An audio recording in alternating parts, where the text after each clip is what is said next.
You're watching South Asia Newsline and here are the top stories we are tracking for you on Wednesday, the 6th of December.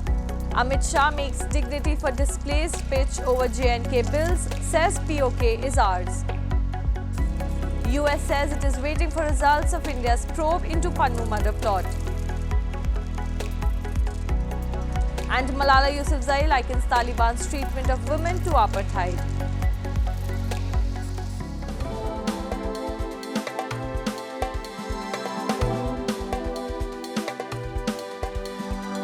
And now for all the details, India's Home Minister Amit Shah on Wednesday said that the two bills related to Jammu and Kashmir introduced in Parliament's winter session will give justice to those deprived of their rights for the last 70 years.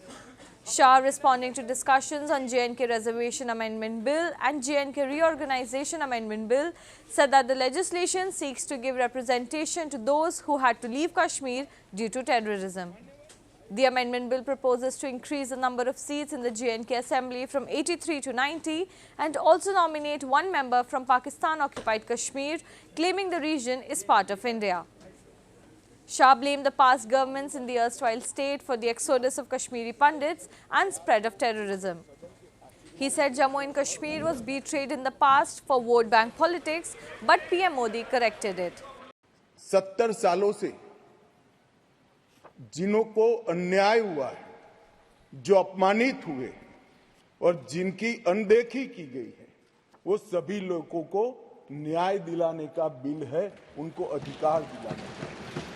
Jammu में पहले 37 सीटें थी, 37 सीटें थी, ये भी न्याय का सवाल है। जम्मू में पहले 37 सीटें थी, अब 43 हुई है, 43 हुई है। कश्मीर में पहले 46 थी, अब 47 हुई है और पाक ऑक्यूपाई कश्मीर की 24 सीटें, क्योंकि वो हमारा है, हमने रिजर्व रखी है मान्यवर, 24 सीटों को। Meanwhile, the leaders of opposition parties created a ruckus and also staged a walkout after Shah blamed former PM Jawaharlal Nehru for the PoK issue and called it a blunder. Rescuers used boats to reach people stranded in their homes amid widespread flooding in India's Chennai on Wednesday after Cyclone Michaung barreled into the southern coast, bringing in heavy rain and winds that uprooted trees and damaged roads. So far, at least 13 people have been killed in the flooding, which was triggered by the torrential rains that preceded the cyclone.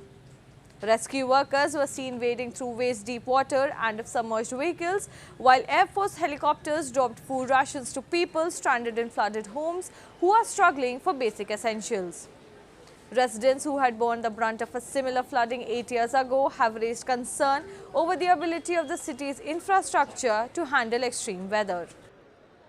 We are living in Valacheri area. Here it is got full of flood. We are suffering last few days without power and without any basic essentials, and we are suffering lot. Without water also we are living here. Still now we are you can see that no one came here to remove this water clogging, so we are suffering lot. And amid the Pannuru, the spokesperson for US State Department Matthew Miller has said that Washington is waiting to see the results of India's investigation into the foiled plot to kill Khalistani terrorist Gurpatwant Singh Pannun.A. Miller in a presser said the US is taking this matter very seriously and it has also been discussed with senior officials.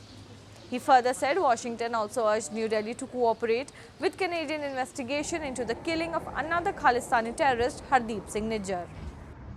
We have noted at the most senior levels of this government, the Secretary of State has raised this directly with his foreign counterpart, that we take this issue very seriously. They told us they would conduct an investigation. They have publicly announced an investigation, and now we'll wait to see the results of the investigation, but it's something we take very seriously. The US has indicted an Indian official for involvement in the foiled plan to kill Pannu. India has described it as a matter of concern and asserted that follow-up action will be taken based on the findings of a panel investigating the charges.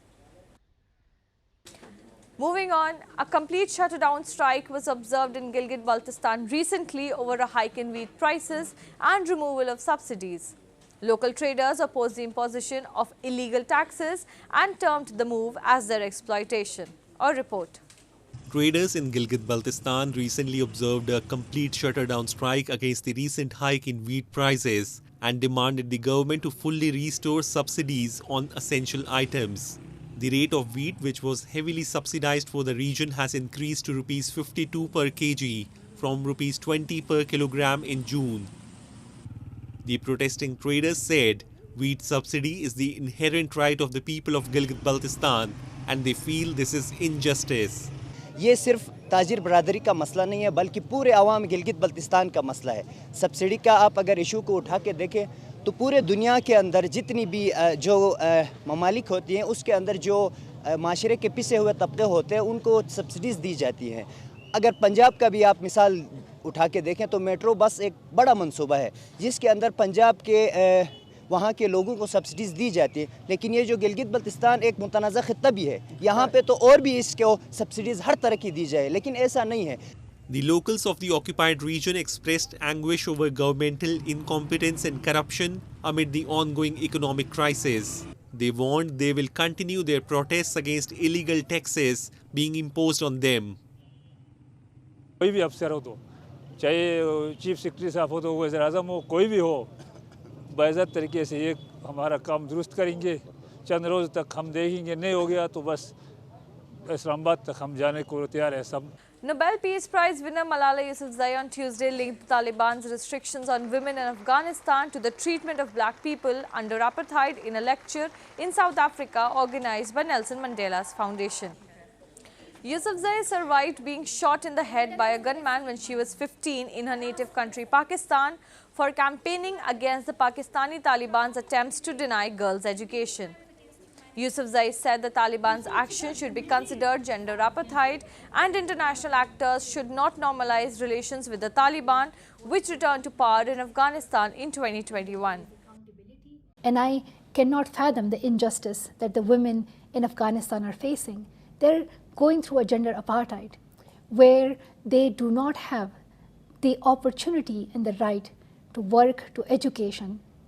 Girls cannot go to a secondary school. A woman cannot do a job. She cannot earn for herself. She has to ask for permission to go out of her house, even if she wants to see a doctor or get groceries. This fundamental right of choice and autonomy is taken away from them. Since seizing power, the Taliban has also stopped most Afghan female staff from working in aid agencies, closed beauty salons, barred women from parks and curtailed travel for women. The Taliban say they respect women's rights in line with their interpretation of Islamic law and Afghan customs. Moving on, Nepal police on Wednesday detained 10 people accusing them of sending unemployed youths for illegal recruitment into the Russian army in exchange of huge amount of money. According to a top police official, detainees illegally charged each person up to $9,000 and sent them to Russia for recruitment on tourist visas, mainly through the UAE. It is a case of human smuggling, the police official told news agency Reuters, adding that further action will be taken following discussion with the government lawyers. The development comes a day after Kathmandu confirmed the death of its 6 nationals in the ongoing Ukraine-Russia conflict. Nepalese citizens are actively recruited as Gorkha brigades in armies of Britain and India under a tripartite agreement. However, in recent days, Nepali youth have joined foreign militaries as private citizens to avail better benefits and citizenships. 6 colonial-era artifacts returned to Sri Lanka by the Netherlands were showcased at the Colombo National Museum on Tuesday, following a legal agreement signed in August for the island nation to regain ownership of the looted objects. The colonial artifacts included the bejeweled cannon of candy, seized in 1765 by the soldiers of the Dutch East Company, which was in the Rijksmuseum in Amsterdam. In 2020, the Dutch Museum said at least 4,000 objects in its collections have clear ties to the country's colonial empire, which spanned some 300 years and whose main centers of power were in Southeast Asia and the Caribbean. Sri Lanka's cultural minister said he hoped for the return of more Sri Lankan artifacts. There are some more to come, and we hope to get them back, not only in Netherlands, but also in other countries like Great Britain. And so we are we have started negotiations, and I hope they will be fruitful. And very soon, they will also have the ability, capability, and guts to return what was taken from our country. That's all in tonight's edition. We will see you same time tomorrow. Good night.